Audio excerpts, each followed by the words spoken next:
Bonjour, aujourd'hui je voudrais vous parler qu'il y a des prêtres quelquefois qui vous choquent de leurs réponses et de qu'est-ce qu'ils vous disent. Moi-même j'en ai vécu l'expérience. Seulement c'est triste.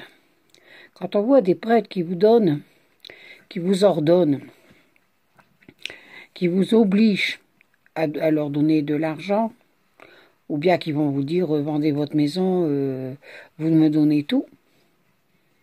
On ne peut pas comprendre ça. Mais moi je l'ai vécu moi-même. Et des prêtres aussi, j'ai eu dans ma vie, j'ai pu rencontrer aussi certains, avec une vulgarité qu'on ne peut pas expliquer, qui vous marque. Ça m'a fait très très mal, et que je prie encore aujourd'hui pour ces prêtres. Mais comment dire, qu'ils n'avaient aucun respect, qu'ils avaient des mots d'une vulgarité dans la bouche qu'on ne peut pas s'imaginer.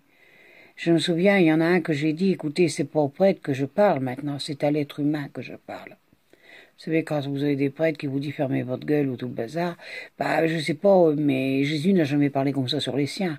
Et Jésus n'était pas intéressé à l'argent. Alors quand vous avez des prêtres qui sont intéressés que ça, qu'il faut leur faire, faudrait bien faire son testament pour eux.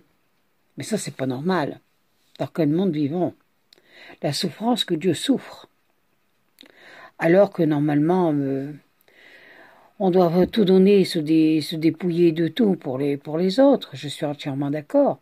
Mais on ne peut pas vous obliger. Surtout en venant de la part de prêtres. Là, on ne comprend plus. Et alors, je me suis posé beaucoup la question. J'ai beaucoup prié et je prie tout le temps. Je dis, mais Seigneur, j'arrive pas à comprendre pourquoi tes représentants parlent comme ça. Donc, je t'en supplie, donne-leur une grâce de comprendre la gravité des paroles qu'ils disent et les suites que ça peut donner.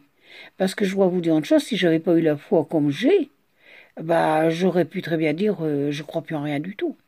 C'est pour ça qu'aujourd'hui, je peux comprendre beaucoup de personnes quand ils me parlent de leurs problèmes, de qu'est-ce qu'ils ont vécu, des expériences qu'ils ont eues aussi eux-mêmes. Alors c'est là que ça fait mal pour l'Église.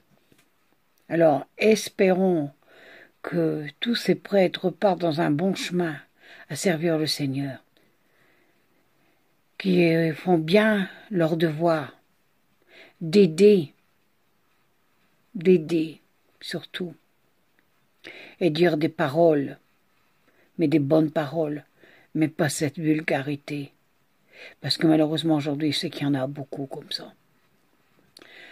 Alors on va prier pour eux, on ne peut rien faire d'autre, on ne peut que prier que pour eux. Mais je dois dire que je peux comprendre certaines personnes qu'est-ce qu'ils ont vécu, de qu'est-ce qu'ils me disent, et qu'il y en a qui ont perdu la foi. Alors on va prier pour que ces personnes puissent retrouver leur foi et rencontrer des prêtres, mais de vrais prêtres, avec la bénédiction de Dieu. Merci, au revoir.